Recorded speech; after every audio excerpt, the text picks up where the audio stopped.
चलिए, अपने सभी दर्शकों को नमस्ते, प्रणाम, सलाम, जय हिंद। आज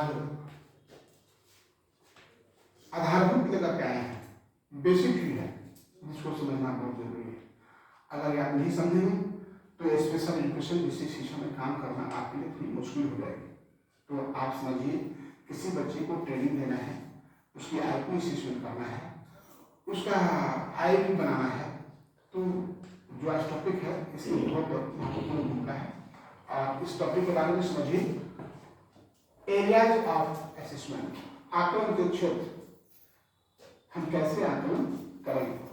पहला है मेडिकल असेसमेंट। अब आप लोग लिखते जाए उसको, मैं हिंदी करते जाऊंगा। मेडिकल असेसमेंट कौन करेंगे? चिकित्सक करेंगे, मेडिकल डॉक्टर करेंगे, पेडिट्रिशियन करेंगे, साइकियाट्रिस्ट करेंगे, जो उससे रिलेटेड बच्चे से संबंधित होंगे। तो नंबर 1 क्या होगा? मेडिकल एग्जामिनेशन में क्या होता है? मेडिकल असेसमेंट में यूरिन टेस्ट देखते हैं, ब्लड टेस्ट,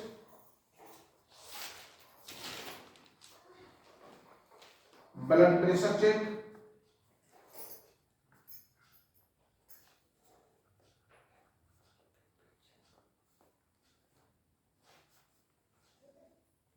आई चेक,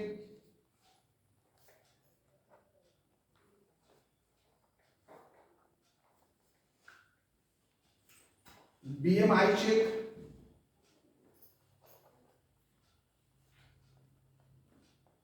बीएमआई आप लोग यूरिन समझ रहे हैं, ब्लड टेस्ट समझ रहे हैं, ब्लड प्रेशर समझ रहे हैं, आई समझ रहे हैं, बीएमआई आप लोग नहीं समझ रहे हैं। समझ रहे हैं? बीएमआई का मतलब है कि आपका body mass index, B for body, M for mass, I for index, body mass index.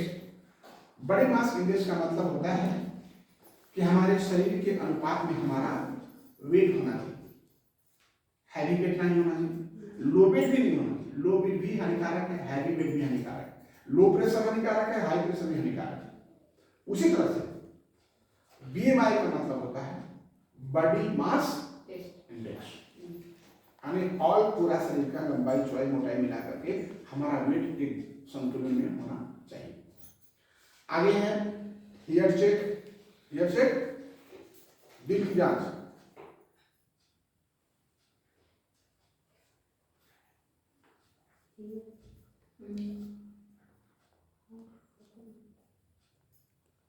Reflex check,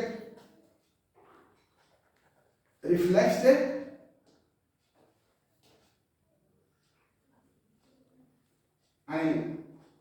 शरीर में टेंडर है कि नहीं। मान लिया पैर है और पैर में ये जब ऐसे करेंगे तो आपको सेंसेशन होगा, गुदगुदी का महसूस होगा, लेकिन जिसमें पावर नहीं रहेगा मसल्स में, नर्वस सिस्टम में, तो उसमें सेंसेशन का महसूस आप नहीं करेंगे। इसके बाद है ear and throat check. Ear and नाक कान गला, ईएनटी स्पेशलिस्ट, क्या बोलते हैं उसको? ईएनटी स्पेशलिस्ट, जो गले से ऊपर के स्पेशलिस्ट होते हैं। ENT ear, nose and throat, E for ear, N for nose, T for throat, ENT. लिखो, क्या लिखोगे? ENT. Where is my chop?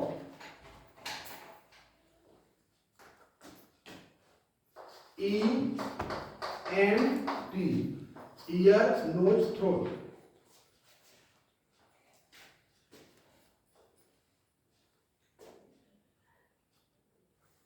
Bailey check, belly check पेट की जांच, दी जाएगा मेडिकल असेसमेंट। फर्दर क्या है आगे? Psychological assessment. इसको हिंदी में क्या बोलेंगे? मनोवैज्ञानिक आकलन या मनोवैज्ञानिक जांच।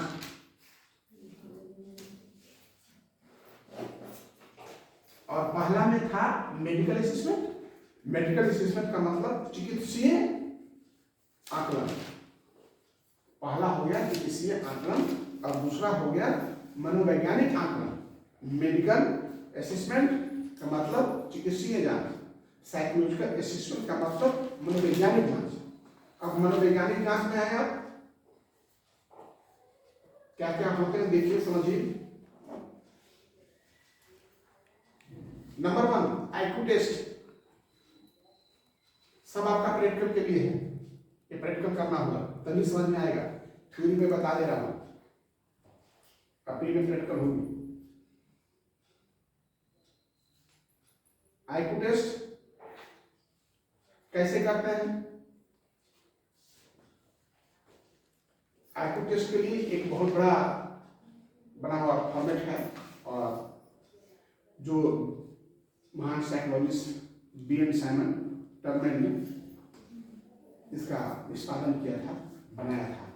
तो उस पर आईक्यू टेस्ट होती है जिसको बोलते हैं B.N. Simon test. IQ test Hindi में बुद्धि परीक्षण। Number 2 achievement test. Achievement test Hindi में उसको बोलते हैं ज्ञान उपार्जन परीक्षण। ज्ञान उपार्जन परीक्षण।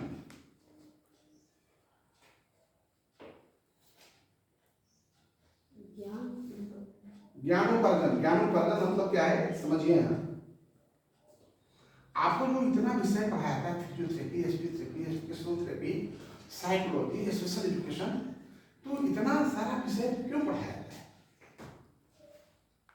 चलिए हम तो छोड़िए, हम तो छोटा पढ़ने वाले हैं, बहुत बड़े लोग पढ़ने वाले हैं जो IPS, PPS, JPS तैयारी किए हैं।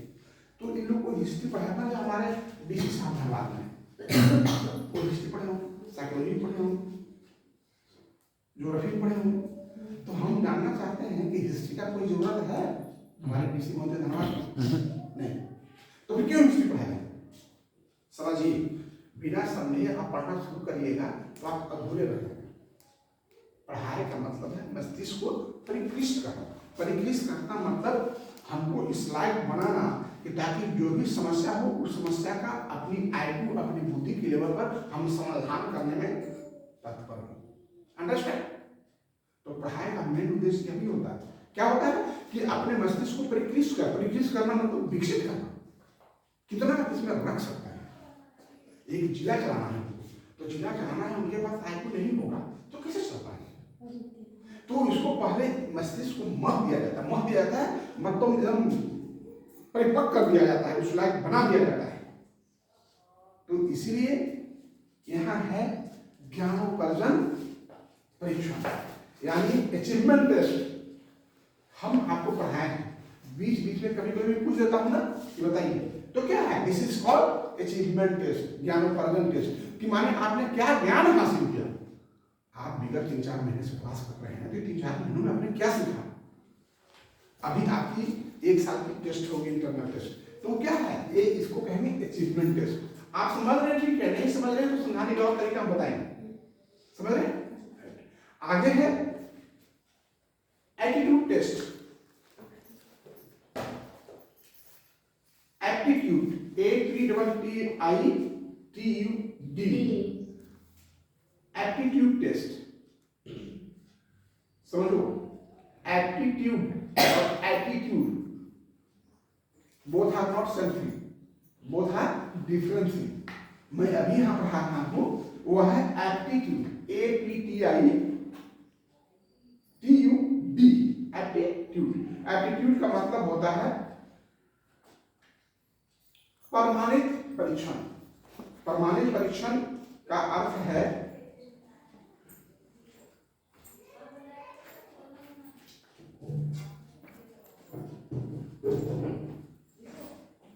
हम जो आपको पढ़ा रहे हैं तो इस पढ़ाने में आपकी कितनी सार्थकता है, आप कितना समझ पा रहे हैं, कितना आप ग्रास्प कर पाते हैं, ये हमारा प्रामाणिकता होता है।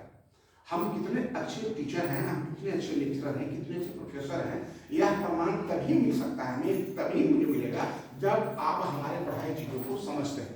नहीं समझते हैं इसका मतलब है I am not great, I am not right. हमें आपको समझाने की क्षमता होनी चाहिए। हमें अगर समझाने की क्षमता नहीं है तो फिर पढ़ाई का कोई औचित्य नहीं। तो ये होता है प्रामाणिकता परीक्षण, यानी इसको कहते हैं अंग्रेजी में एप्टीट्यूड टेस्ट। प्रमाण के साथ नया पढ़ाए तो सीखे। तो छात्रों को बीच में टेस्ट किया जाता है ना बच्चों के स्कूल में। तो आप भी बौद्धिक शिक्षा बच्चोों को देखें कि हमने जो ट्रेनिंग दिया है तो कुछ कितना परसेंट प्राप्त कर रहा है, परसेंटेज ऑफ अचीवमेंट 2%, 3%। हम मान लिया उसको ABCD F तक सिखा दिए, तो B तो सीखा होगा, या जो हल्का होगा J तो सीखा होगा, D सीखा, कुछ तो सीखा होगा। आगे है diagnostic test, DIAGNOSTIC, diagnostic test. Diagnostic test समझ लीजिए आप,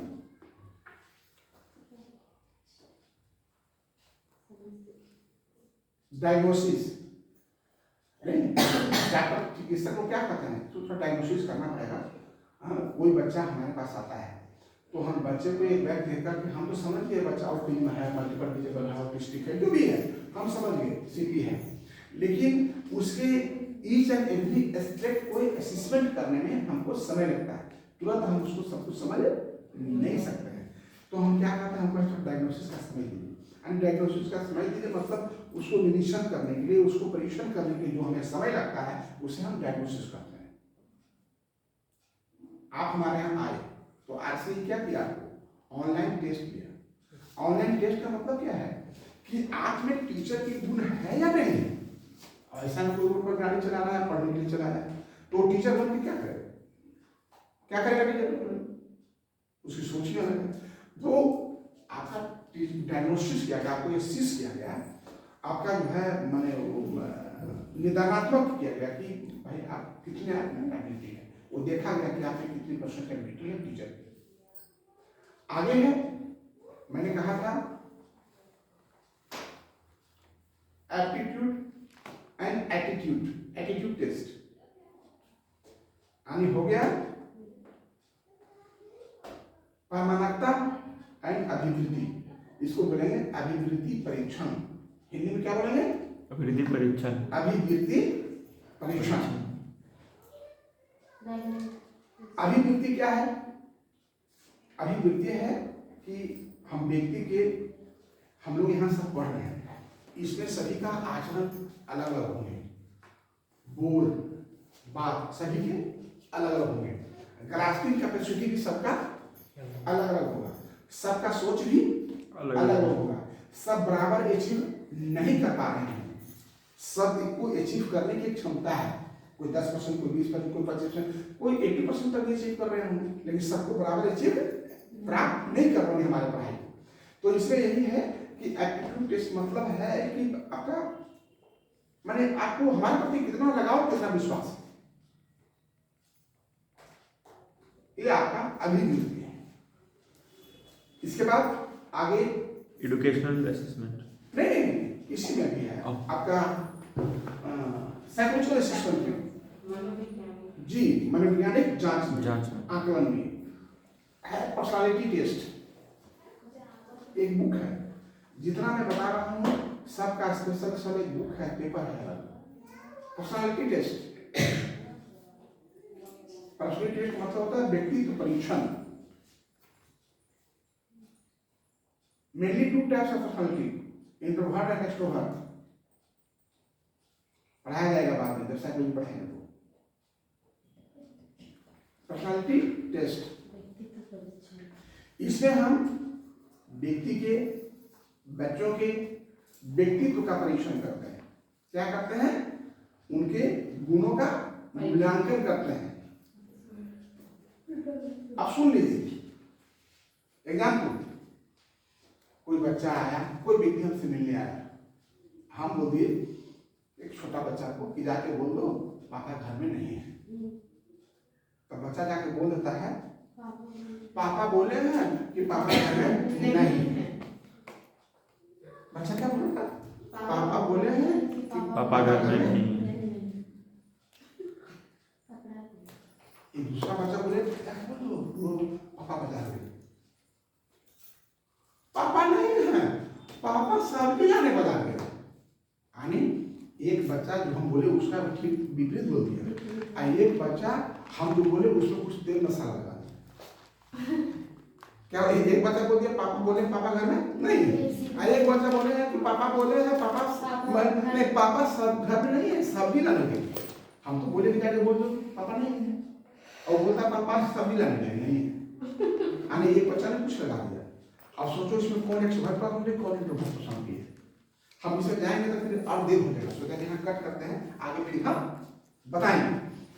तो ये है पर्सनालिटी टेस्ट। आगे भी एक और है, वह क्या है?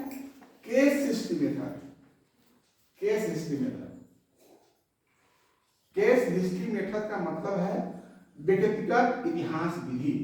व्यक्तिगत इतिहास विधि।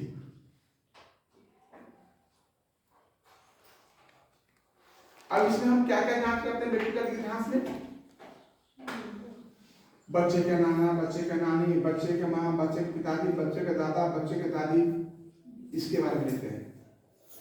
Home history, parent history, maternal history, यानी इसमें हम बच्चे के एक दो पीढ़ी का इतिहास लेते हैं कि बच्चा ऐसा है तो क्यों है। होता है ना कि नहीं हम बहुत बड़े घर से हैं, बहुत बड़े खानदान से हैं, हमको अपने खानदान की इज्जत बचाना है, तो अपनी इज्जत बचाने के लिए कुछ भी कर लेता है, कहीं या तो नहीं।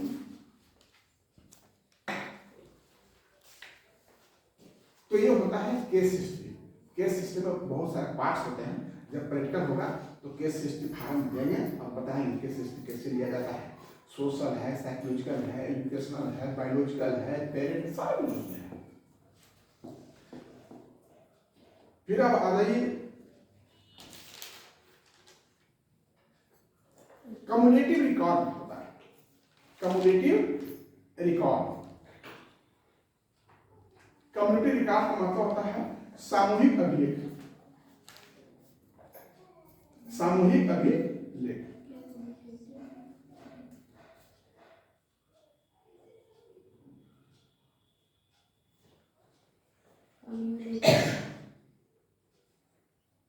आप समझिए सामूहिक अभिलेख नहीं, कम्युनिटी के पास कम्युनिटी मैं बना हूँ कम्युनिटी रिकॉर्ड। आप जैसे आपका हमने एडमिशन लिया है ना, समझिए पहले समझ नहीं समझिएगा तो क्लिक करके क्या बोलेगा, पहले समझिए फिर हम बता देंगे आप लिख लीजिएगा।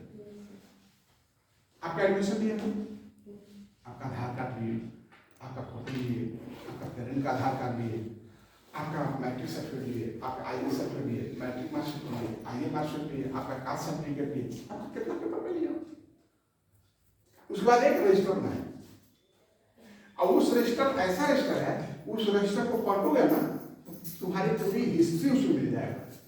नाम क्या है, पिता का नाम क्या है, माँ का नाम क्या है, मैट्रिक में कितना है मार्किंग, आई में कितना मार्किंग है, आप हमारा जो टेस्ट पास किया उसमें कितना मार्किंग है, आप किस कार्ड से बिलोंग करते हैं, आपका मोबाइल नंबर कितना है, आपका आधार कार्ड कितना है, और फिर उसके बाद आपका सब फोटो भी चेक होगा। बाद आप लोग एडमिशन फाइल में साइन भी किए। अनेक कम्युनिटी रिकॉर्ड का मतलब होता है कि एक ऐसा रिकॉर्ड हो जिसमें पन्ना उलटिए आपकी पूरी हिस्ट्री उसमें मिल जाए। आप तो समझ गए होंगे, क्लियर? तो बच्चे का उसी तरह से उपस्थिति पंजी, आर्थिक सामाजिक पृष्ठभूमि, रुचियां, हम लेते हैं ना इनकम सर्टिफिकेट, रुचियां हैं, स्वास्थ्य के बारे में है, विशिष्ट कौशल बच्चे के बारे में है, व्यक्तिगत गुण बच्चे का कुछ विशेष गुण है तो वो भी है, विद्यालय का दृष्टिकोण, बच्चा स्कूल जाता है कि नहीं जाता है, इंटरेस्ट लेता है नहीं लेता है, आपस में खेलने में बच्चे इंटरेस्ट लेते हैं नहीं लेते हैं, या बच्चा एक स्कूल गया तो स्कूल में जाकर कहीं और तो नहीं खेल रहा है। ऐसा होता है ना, कितने बच्चे ऐसे होते हैं जो स्कूल गए लेकिन स्कूल में साइकिल से स्कूल में जाकर फील्ड में साइकिल चला रहे। हम भी करते थे, साइकिल निकालते थे स्कूल जाने के, स्कूल में जाकर मैं कहीं और फील्ड में साइकिल चला रहा। अब स्कूल का टाइम में छुट्टी का घर है, छुट्टी हो गया बेटा, हाँ छुट्टी हो गया, साइकिल लेके चल गए, 2 बजे निकल गए स्कूल जाने, 3 लोग घूमने टहले साइकिल से। अब देखिए छुट्टी का समय हो गया तो घर साइकिल पे पहुंच, माँ बाप तो छोटा स्कूल गया। देखिए माँ बाप को उठा गए तो यहीं तक रह गए, अगर माँ बाप नहीं उठाते ना तो और ऊपर जाते पढ़ने। चलो ठीक है, बाद में क्या करोगे, बाद में किसी का बात नहीं मानता है। अगर बाद में बात मानना शुरू कर देना तो बाल कहाँ कहाँ पहुंच जाएगा बालक ठिकाना नहीं। आगे क्या है, एजुकेशनल असेसमेंट। अब जान लीजिए एजुकेशनल असेसमेंट। अभी जान के हमारी टीम आई थी, तो हमारे एजुकेशनल इंस्पेक्टर को बोल दिए कि भाई आप ये बताओ, आप इसकी आकलन कैसे करते हो? आप बच्चे पढ़ा रहे हैं तो कैसे आकलन करते हैं? आपको हम पढ़ा रहे हैं तो आपको आकलन किए ना कि हाँ भाई 10+2 पास है। कोई आपके पास भी आ जाएगा पढ़ने के लिए। तो मंथली बच्चों को, जब इंटेलेक्चुअल डिसेबल बौद्धिक विज्ञान बच्चों को हम जब ट्रेनिंग देंगे, तो ट्रेनिंग देने पर उसको असेसमेंट करेंगे। तो क्या असेसमेंट करेंगे? मेडिकल हो गया, दूसरा साइकोलॉजिकल हो गया, और पढ़ाएंगे तो एजुकेशनल असेसमेंट करेंगे।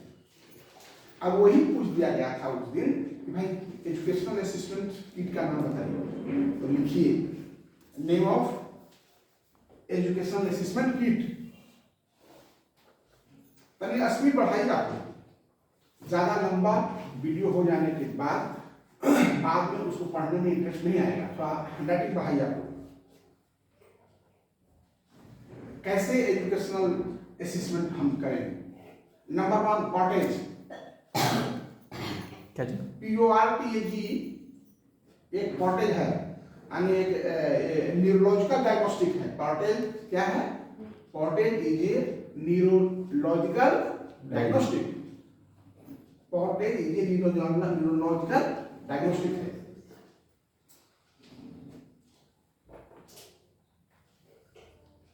FACB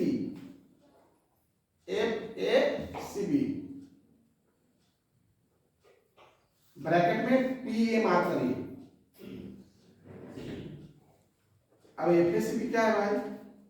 functional assessment checklist for programming of a student with perform mental retardation. जो परफॉर्म इंटेलेक्चुअल डिसेबल होते हैं उनके लिए यह एक चेकलिस्ट बना है।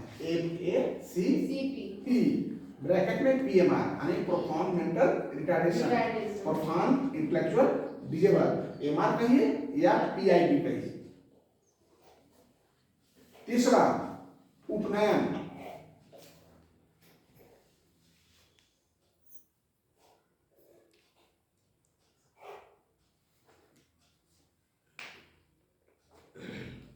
Tool for assessment. उपनयन एक टूल है। उपनयन is a tool for assessment and training. उपनयन इज ए टूल, यह एक टूल है जो assessment and training of 0 to 2 years child, 0 से 2 वर्ष के बच्चों को ट्रेनिंग देने के लिए, पढ़ाने के लिए, सिखाने के लिए एक टूल है। कौन सा टूल है? उपनयन। उपनयन is a tool for assessment and training of 0 to 2 years। Okay. CAP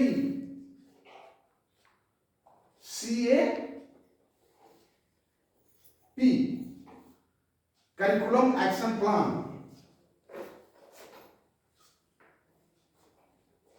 curriculum action plan ये क्या है? ये एक जो है पाठ्यक्रम क्रिया योजना है। हम कैसे बच्चों को पाठ्यक्रम बनाएंगे, तो इससे आसानी से हमको बनाने में आसानी होती है। इसके बाद basic MR BASIC। Sir CAP बताया ना आपको, curriculum activity plan. C for curriculum, A for activity, P for plan. पाठ्यक्रम क्रिया योजना हिंदी में पाठ्यक्रम बनाते हैं उनको लेसन प्लान। आगे है 5वां बेसिक MR। Basic MR। अब बेसिक MR क्या है? BASIC MR या ID बोल सकते हैं आप। ID हो गया, बोथ आर सेम थिंग। अभी क्या है सो देख लीजिए। Behaviour assessment scale for Indian children with intellectual disable. ये क्या है? एक भारतीय मंदबुद्धि बच्चों के लिए एक व्यवहार मूल्यांकन का मापदंड है। माने दिव्यांग बच्चों को, बौद्धिक दिव्यांग बच्चों को हम कैसे उसका व्यवहार का मूल्यांकन करेंगे, उसके लिए एक मानदंड है। ठीक है। आगे जो है VAPS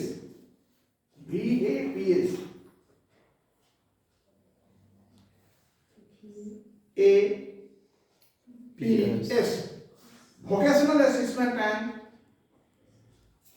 programming, very good.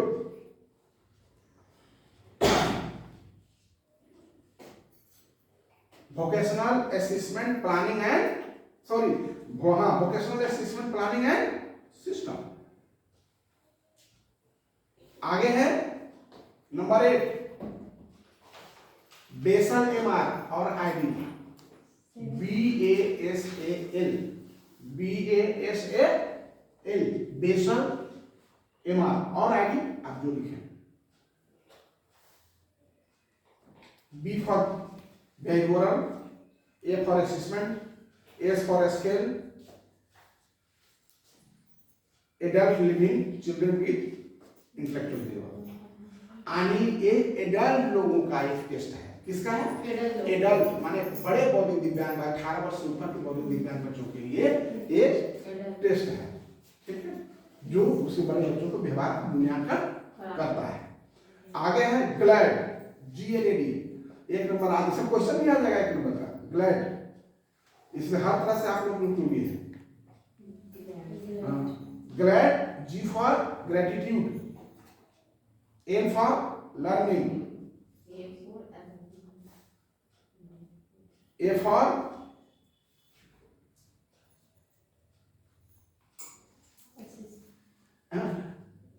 a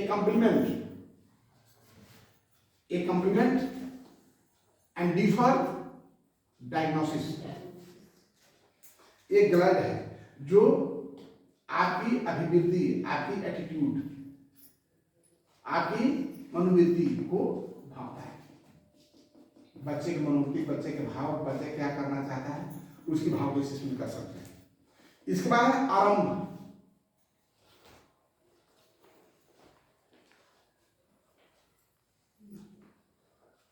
आरंभ ये न्यूरोलॉजिकल डिसऑर्डर, यह है कि न्यूरोलॉजिकल डिसऑर्डर है, इसमें जांच में प्रमाणिकता मिलता है।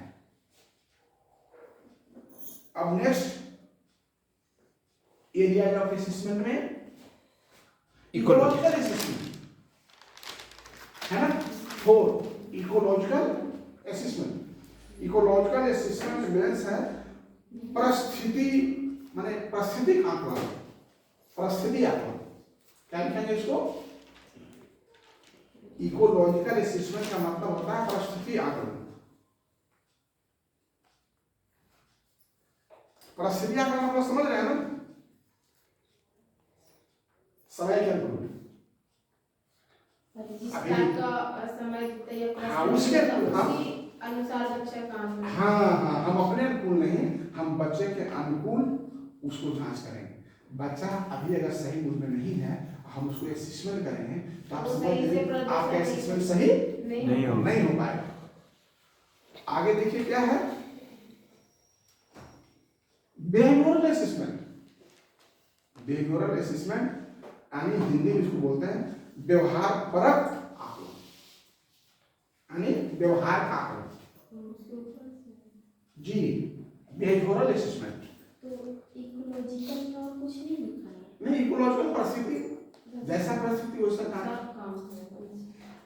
और मैंने बताया कि उसमें अगर बच्चा आपको सपोर्ट करने के मूड में नहीं है तो उसका क्या जांच कर पाइएगा? कुछ भी नहीं। मरीज चिकित्सक वक्त गया है, मरीज सपोर्ट नहीं करेगा तो उसका जांच हो पाएगा? नहीं। तो उसको मरीज में तो सपोर्ट करना पड़ेगा, गार्जियन में सपोर्ट करना पड़ेगा। आगे क्या इसमें है?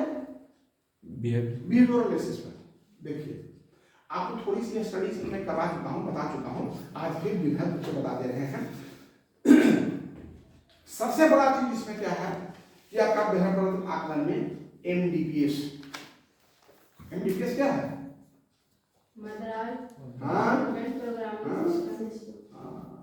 इसमें व्यवहार कौशल का पता चलता है कि आपका व्यवहार कैसा है,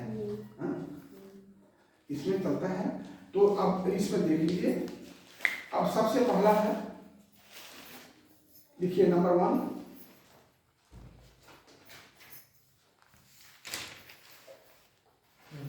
Villein Adaptive Behavioral Scale। Villein Adaptive Behavioral Scale आप लिखिए VABS, VABS, VABS। आप एबिलेशन लिखिए, क्लियर हो जाएगा आपको। BS VABS मतलब होता है Brilliant Adaptive Behavioral Skill। Number 2,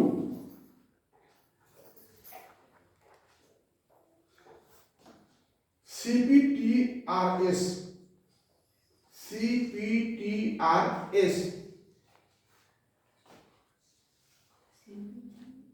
Connors Parent and Teacher Rating Scale। CPTRS, C for Connor, P for Parent, T for Teacher, R for Rating, S for Scale। This is also a behavioral assessment scale। ये सभी जो मैं बता रहा हूँ ये आपके व्यवहार को बताते हैं। आगे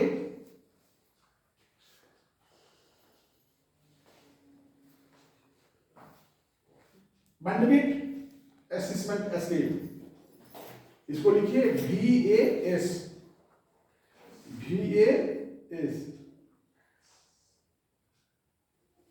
वंडरबिल्ट मतलब होता है ये एक स्केल का नाम है। VANDERBILT, Vanderbilt assessment scale.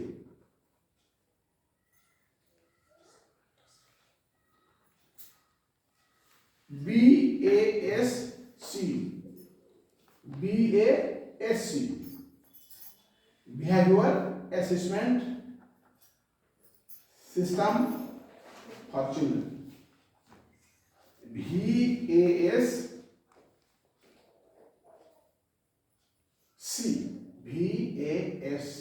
VASC का मतलब होता है Behavior Assessment System Checklist, BASC। Number 5,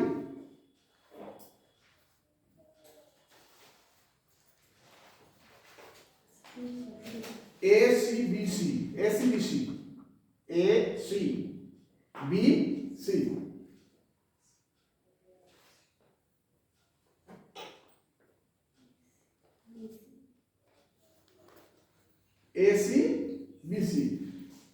A for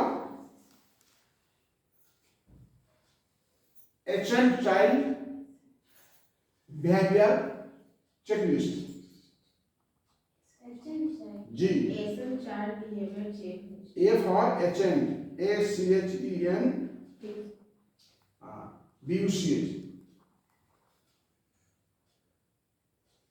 Ancient Child Behavior या Behavior Checklist।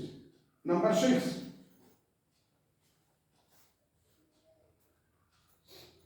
BHS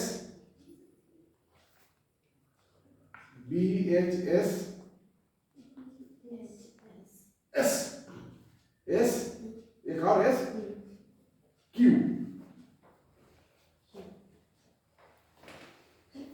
यह है Barkley home and school situation questionnaire, यानी घर का क्वेश्चन और स्कूल का क्वेश्चन उसमें दिया हुआ है। घर में बच्चों का क्या बिहेवियर होना चाहिए, स्कूल में बच्चों का क्या बिहेवियर होना चाहिए। तो इसको बोलते हैं, नाम है इसका Barkley home school situation question या क्वेश्चनर। तो अब आप लोगों को क्लियर हुआ, एक बार advance revision in conclusion. Area of assessment, आकलन के क्षेत्र, कैसे हम लोग आकलन करते हैं। तो मेडिकल असेसमेंट मैंने बता दिया क्या क्या मेडिकल असेसमेंट होता है। साइकोलॉजिकल असेसमेंट में जितने गिफ्ट्स हैं मैंने सारे गिफ्ट्स बता दिया। एजुकेशनल असेसमेंट आप इसको याद रखेंगे, कोई पूछ देगा भाई क्या एजुकेशनल असेसमेंट में क्या क्या है, तो आपको मैं लिखा दिया, उसे याद रखने का चीज नहीं है। इसको ढंग से सीरियसली स्टडी करिएगा तो आ जाएगा। जब बच्चों को पढ़ाना होगा तो इसको ट्रेनिंग देना होगा, तो एजुकेशनल असेसमेंट हम लोग करेंगे। जब तक एजुकेशन नहीं होगा तब तक बच्चे को ढंग से पढ़ा, आप समझेंगे बच्चा को क्या सिखाना है तो क्या सीखिएगा। इकोलॉजिकल असेसमेंट, समय परिस्थिति के अनुकूल क्या परीक्षण करना है, निरीक्षण करना है, आपको जांच करना है और उसके अनुकूल उसको ट्रेनिंग देना है। अब बच्चा अभी एग्रेसिव हो गया है, अब उसको हम एजुकेशनल असिस्टेंट करेंगे हो पाएगा नहीं हो नो पाएगा। सर। तब उसके लिए क्या करेंगे बिहेवियरल, बिहेवियर। उसको बिहेवियर को शांत करेंगे। अभी उसको हम कोई एजुकेशनल की बर्ताव को शांत नहीं है। तो फिर देखिए बिहेवियरल स्किल, बिहेवियरल स्किल में इतना है मैंने बता दिया। 6 पॉइंट सर। तो इसके साथ आज का जो हमारा असेसमेंट एरियाज थे मैं बता दिया। जय हिंद।